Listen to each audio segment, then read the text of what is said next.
কেউ আজকে সকালে কোন একটা কিতাবের মধ্যে পড়েন নবীজি সাল্লাল্লাহু আলাইহি সাল্লাম ঘুম থেকে উঠেই ওযু ছাড়া নামাজ পড়ছে, আমিও পড়বো, এটা পাবেন হাদিসে, সহিহ হাদিসের মধ্যে পাবেন যে নবী সাল্লাল্লাহু আলাইহি সাল্লাম ঘুম থেকে উঠছে উইঠা ওযু ছাড়া নামাজ পড়ছে, এটা সহিহ হাদিসে পাবেন।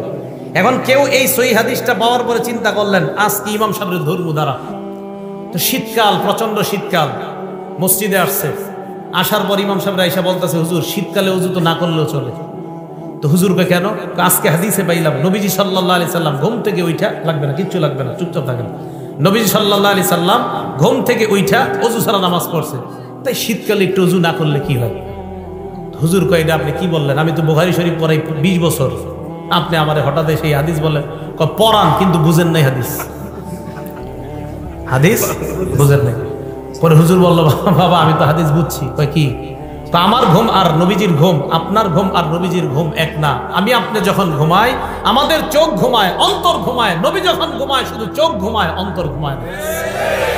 এই জন্য নবীর ওযু আছে না নাই ঘুম থেকে উঠলে নবী বুঝতে পারে, কিন্তু আমি আর আপনি যেহেতু ঘুমাইলে আমাদের চোখও ঘুমায়, অন্তর ঘুমায়, তাই আমরা উঠার পর জানি না ওযু আছে না নাই, তাই আমাদের ওযু করতেই হবে। আর নবী ঘুম থেকে উঠার পর বুঝতে পারে ওনার ওযু আছে না নাই, ওযু না থাকলে ওনার ওযুর প্রয়োজন হয়, আর ওযু থাকলে ওনার ওযুর প্রয়োজন হয় না। ওই মাসালা আমার আপনার জীবনে ফিট করলে হবে না। চিন্তা করছেন হুজুরের গিয়ে ভুল ধরতে চেয়েছিল।